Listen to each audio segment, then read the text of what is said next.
Baru saja Anda menyaksikan rapat dengar pendapat umum Komisi 3 bersama dengan keluarga ABK Batam Fandi Ramadan dan juga keluarga Radit Ardiansyah yang terlibat dalam kasus pembunuhan di Lombok serta kuasa hukum mereka yakni Hotman Paris. Kemudian juga agenda daripada rapat dengar pendapat umum ini yaitu meluruskan berbagai kasus dan juga proses pengadilan yang dianggap tidak adil.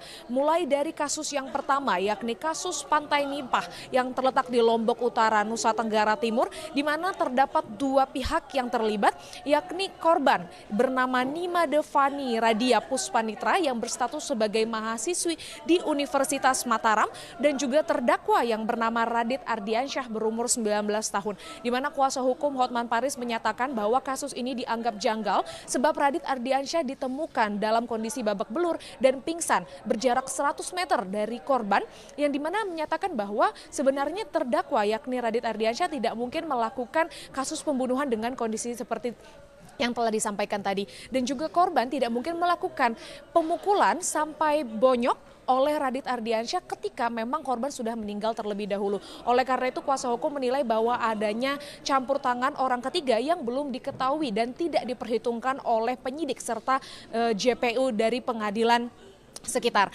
Kemudian juga kasus yang kedua yakni yang menyangkut saudara Fandi Ramadan selaku anak buah kapal atau ABK yang berasal dari Belawan, Medan. Di mana juga kuasa hukum Hotman Paris menyatakan bahwa banyak bukti yang terdapat di BAP namun tidak diindahkan atau tidak diperhitungkan oleh jaksa penuntut umum dan juga penyidik. Di mana salah satunya masa kerja Fandi Ramadan ini baru 3 hari dan pada saat perjanjian kontrak Fandi Ramadan ini dinyatakan bahwa akan bekerja di kapal kargo. Namun pada kenyataannya kapal tersebut berubah menjadi kapal tanker yang memang difungsikan untuk mengangkat minyak. Namun ketika proses pemindahan muatan ini terjadi, muatan tidak berbentuk dalam minyak. Oleh karena itu saudara Fandi Ramadan menanyakan kepada kapten kapal bahwa apakah sebenarnya muatan yang terdapat di dalam kapal ini. Dan kapten menjawab bahwa muatan yang terdapat itu adalah emas dan uang. Tidak menjawab bahwa itu narkotika ataupun jenis narkoba lainnya.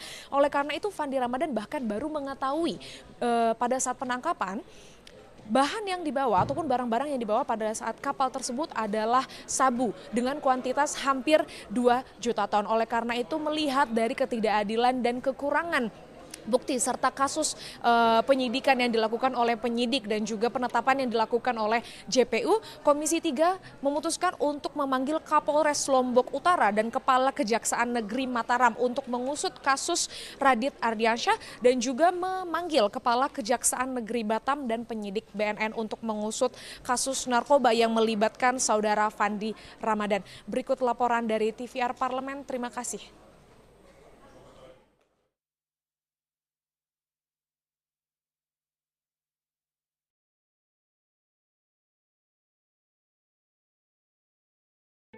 Selamat datang di Biro Pemberitaan Parlemen.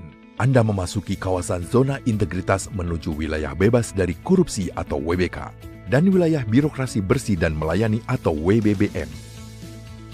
Biro Pemberitaan Parlemen berkomitmen penuh untuk mewujudkan wilayah bebas korupsi dan wilayah birokrasi bersih dan melayani.